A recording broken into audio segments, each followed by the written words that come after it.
What was meant to be a warm welcome home for thousands of OFWs turned into years of frustration as their balikbayan boxes sat abandoned at the port. The government is now cracking down and rushing to deliver these long-awaited packages, as we hear more from Luisa Erispe. A gift that was never received has now gone to waste. This is the grim reality for thousands of abandoned balikbayan boxes currently stranded at the Manila International Container Port, or MICP. According to the Bureau of Customs, or BOC, nearly 100 container vans filled with these personal shipments have been sitting idle for 1 to 3 years now. The delay is attributed to the consolidators who reportedly failed to settle the required taxes and duties necessary for distribution. In response, the government has intervened to ensure these packages finally reach the families of overseas Filipino workers.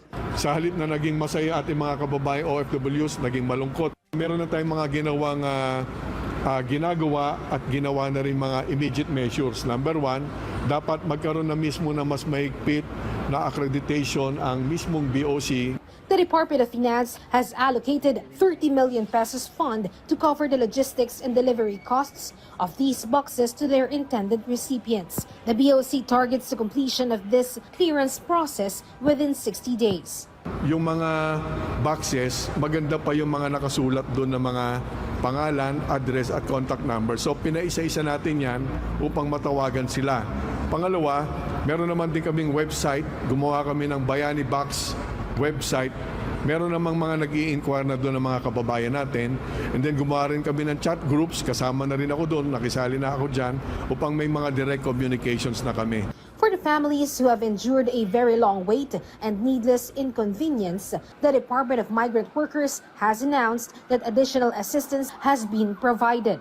May tulong na ibinigay ang DMW sa mga distressed OFWs, yung hindi nakatanggap na kanilang balikbayan box. 30,000 yung mula sa Action Fund, mula po sa tulong ng ating mahal na Pangulo para ibigay po sa mga OFWs na nag-aantay na matanggap po nila yung kanilang balikbayan box. On the other hand, negligent consolidators responsible for the abandonment of these shipments will face severe consequences. Customs officials state that they intend to pursue legal action against these entities, seeking not only civil damages but also criminal penalties, including imprisonment. Civil liability yung mga nagkamali. No? So aside from the criminal liability, may civil case kaming ipafile.